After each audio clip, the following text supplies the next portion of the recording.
Syngenta a une longue expérience dans l'observation des cultures et des végétaux. Évidemment, au champ, nous ne savons pas nous imaginer ce qui se passe en dessous du sol au niveau racinaire, ce qui est quand même très important pour la plante. C'est la raison pour laquelle nous avons développé la méthode des rhizotrons. Nous voici devant les rhizotrons et vous avez ici à ma gauche une situation de sol infecté par du rhizoctone dans lequel nous avons semé de la céréale. Il n'y a pas eu de traitement de semences ou de la céréale. Vous voyez que le système racinaire est développé mais n'est pas spécialement dense.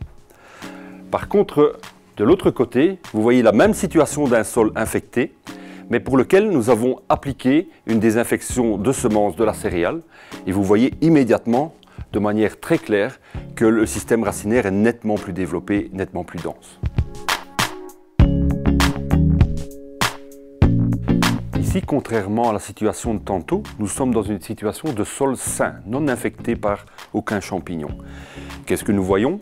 Même dans une situation de semences de céréales non désinfectées, eh bien logiquement, nous avons un système racinaire qui est développé de manière tout à fait correcte.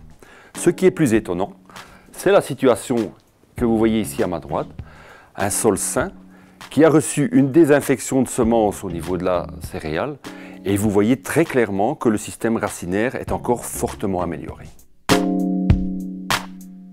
Il va de soi que dans les cultures, pour l'élaboration du rendement, un tas de facteurs peuvent intervenir. Le système racinaire est évidemment déterminant. Il va jouer dans l'absorption notamment des nutriments. Et comme nous l'avons vu dans les tests rhizotron il y a peu de temps, le fait d'augmenter la masse racinaire va évidemment avoir un effet tout à fait favorable sur l'amélioration du rendement de la culture. Si vous êtes intéressé par ce type de développement, contactez-moi, je suis à votre disposition.